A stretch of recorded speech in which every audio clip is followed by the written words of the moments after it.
ওয়াকালাতিল ইয়াহুদু, ইহুদি যারা তারা বলে লাইসাতিন নাসারা আলা শাই, নাসারারা কোনো কিছুর উপরে নেই। মানে এখানে শাই মানে এখানে এই যে আমরা এখন বলি না যে ওরা ভুয়া দল, ওদের কিছু নাই, মানে ওরা ইহুদিরা নাসারাদের বলে যে তারা সত্য দিনের ভিতরে নাই, তারা পরিপূর্ণভাবে সঠিক দিনের উপরে নাই, তারা ভুলের পরে পথে আছে।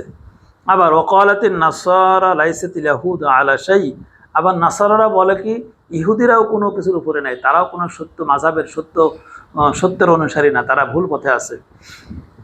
আল্লাহ তো বলছে ওয়াহুম ইয়াতলুনাল কিতাব, অথচ তারা উভয়ই তারা আল্লাহর আয়াত তেলাওয়াত করে, তাদের কাছে কিতাব আছে। কাযালিকা ক্বালাল্লাযীনা লা ইয়ালামুনা মিসলা কাওলিহিম, এভাবেই যারা জানে না, যারা মূর্খ, তারা ঠিক এভাবেই কথা বলে।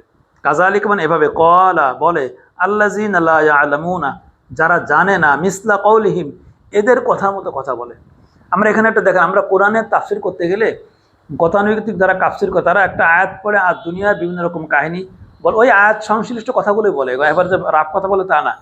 যেই জিনিসটা মিস্টেক করে, যে এই আয়াতের ভিতরে যে কি জিনিসটা আছে, এই আয়াতের ভিতরের জিনিসটা বের করে মানুষের সামনে নিয়ে আসা, মানুষের চোখের সামনে এটা ধরাই দেওয়া, এই তাফসিরটা আমরা ব্যাপকভাবে মিস করতেছি।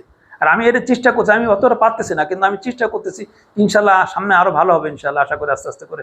এখানে খেয়াল করেন যে আল্লাহ তাআলা বলছেন যে এই রকম কথাগুলো কারা বলে, যে ইহুদিরা যে বলতো যে ওরা সঠিক পথে নাই, আর নাসারারা বলতো যে ইহুদিরা সঠিক পথে নাই, এই যে তারা উভয় একে অপরকে বলতো সঠিক পথে নাই, ওরা ভ্রান্ত, ওরা ভুল পথে আছে, এই কথাগুলো কারা বলে, এই কথাগুলো, অথচ তারা কিন্তু আল্লাহ আহমেদ কিতাব, তারা কিন্তু কিতাবের জ্ঞান রাখে, তারা কিতাব তেলাওয়াত করে জ্ঞান রাখে, সত্য জানে, জানার পরেও তারা এই কথাগুলো বলে। কিন্তু তাদের এই জানাটাকে আল্লাহ বলছে এটা অজানা। আল্লাহ বলছেন যে কাযালিকা, এইভাবেই ক্বালাল্লাযীনা লা ইয়ালামুনা মিসলা কাওলিহিম, এভাবেই কথা বলে যারা জানে না, তাদের মতো করে তারা কথা বলে।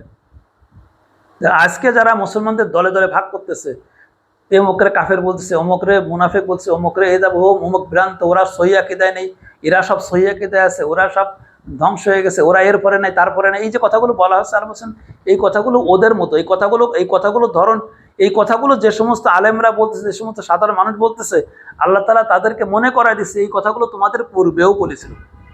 তোমাদের পূর্বে যারা আহলে কিতাব ছিল, সত্যের ভিতরে ইমানদার ছিল, সেই ইমানদারদের ভিতরে এই বৈশিষ্ট্য তাদের ভিতরে ছিল, তারা এই সমস্ত কথা বলতো, কিতাব জানার পরও তারা এই ধরনের কথা বলতো, একদল আর একদলকে এরকম কথা বলতো। আল্লাহ তাআলা বলছেন যে এই কথাগুলো যারা বলে তাদের কোনো জ্ঞান নেই। আল্লাহ তাআলা বলছেন ফাল্লাহু ইয়াহকুমু বাইনাহুম ইয়াউমাল কিয়ামাতি, আর কিয়ামতের দিনে আল্লাহ তাআলা এই বিষয়গুলো আল্লাহ তাআলা ফয়সালা দেবেন। অর্থাৎ আমাদের নবী আসার আগে তো তারা এটাই সঠিক ধর্ম ছিল, তারা ইমানদার ছিল, এই ইমানদারদের এই বিষয়ে আল্লাহ তাআলা কিয়ামতের দিন আল্লাহ ফয়সালা দেবেন যে কে সঠিক পথে ছিল, কে ভুল পথে ছিল, সেই ফয়সালা আল্লাহ দেবেন।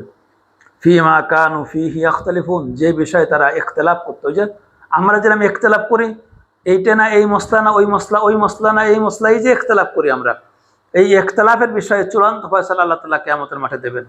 তবে ইখতিলাফকৃত মাসালায় যারা কোরআনের কাছাকাছি আছে এরা অনেকটা ভালো আছে, কিন্তু আমাদের সমাজ যেটা হয়, ইখতিলাফটা এমন হয়, ইখতিলাফ হয় কোনগুলোই সাধারণত আমাদের উম্মতে মুহাম্মাদের ভিতরে ইখতিলাফ হয় সাধারণত যেটা স্পষ্ট কোরআনে নাই অথবা স্পষ্ট হাদিসে নাই, সেইগুলোই সাধারণত বেশি ইখতিলাফ হয়।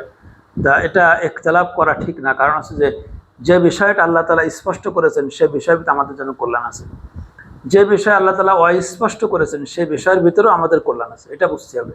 কিন্তু অস্পষ্ট বিষয় নিয়ে বাড়াবাড়ি করা, দলে দলে ভাগ হওয়া, এটা একটা মারাত্মক অপরাধ কাজ, কারণ দলে দলে ভাগ হওয়াটা কুফরি, অপরাধ, আর ঐক্যবদ্ধ থাকা ফরজ। অতএব যদি একটা বিষয় অস্পষ্ট থাকে, একজন আলেম যদি একটা মত দেন, আর একজন আলেম সেই মতকে তিনি অনুসরণ না করেন, কিন্তু ওনাকে কটূক্তি করা, ওনাকে খারাপ কথা বলা, এটা ইসলামে এটা হারাম, এটা করা যাবে না। এই কাজগুলো থেকে মুসলমানদের বেঁচে থাকতে হবে। অবশ্যই মুসলমানদের এই বিষয় নিয়ে সূরা যুকরিফে আছে, সামনে তাফসীরে আমরা পাবো, এই বিষয়ে মুসলমানদের ভিতরে ইখতিলাফ হবে, মুসলমানদের বিষয়ে আল্লাহ তাআলা কিয়ামতের দিন তাদের বিতর্কের জবাব আল্লাহ তাআলা দিয়ে তাদেরকে আল্লাহ বিতর্ক করার সুযোগ করে দেবে, কিয়ামতের দিন তারা বিতর্ক হবে। তবে আমাদের ইখতিলাফের বিষয়গুলো হচ্ছে এই, যে আমাদের দেশে আলেমরা যত ইখতিলাফ মারামারি, যত ফতোয়াগুলো তারা দেয় আর একজন আলেম বা আর একজন মুসলমানের উপরে, কিন্তু ওই একই কাজ যদি কোনো শাসক শ্রেণী করে তাহলে তার উপরে কোনো ফতোয়া নেই। তার মানে যারা এই ফতোয়াবাজিগুলো করতেছেন তারা সত্য ন্যায়ের অনুসারী না, তারা হচ্ছে নিজের নফসের অনুসারী, তারা যেখানে সত্য কথা বলার দরকার সেইখানে বলে না। তারা বলে নিরপদ, মানে নিরুপায়, যেখানে বললে পারে কোনো সমস্যা নেই, কেউ কিছু বলবে না, কেউ তার কোনো হুমকি হবে না, সেই জায়গায় তারা এই সমস্ত ফতোয়াগুলো দেয়। কিন্তু যেইখানে যেই সমস্ত অপরাধ, যে সমস্ত বড় বড় অপরাধ যারা শাসক দলের লোকেরা করে, তাদের ব্যাপারে কোনো কিন্তু কাফের ফাসেক ফতোয়া দেয় না, শাসক দলের বিরুদ্ধে কোনো ফতোয়া দেয় না। কিন্তু ওর থেকেও ছোট অপরাধ যদি কোনো ইসলামী দলের লোকেরা করে, তার বিরুদ্ধে ফতোয়া দেয়। মূলত তার এই ফতোয়াটা ইসলামের বিরুদ্ধে একটা ফতোয়া, তার এই ফতোয়াটা কোনো খালেস খুলুসিয়াত থাকে না। হ্যাঁ, খুলুসিয়াত থাকবে তার জন্য, যিনি যদি কোনো অন্যায় দেখেন সব জায়গায় কথা বলবেন, সব জায়গায় ফতোয়া দেবেন, তাহলে তিনি আর খুলুসিয়াত ঠিক থাকে। কিন্তু আমরা দেখতে পাই যারা এই সমস্ত ফতোয়াগুলো দেন, তারা এই খুলুসিয়াতের জায়গায় ব্যাপক পিছনে, বাহ্যিক বেশভূষায় দরবেশ, বিশাল দরবেশ, বিশাল আল্লাহর বুজুর্গ, কিন্তু ন্যায় পরায়ণতায় বহুত পিছনে।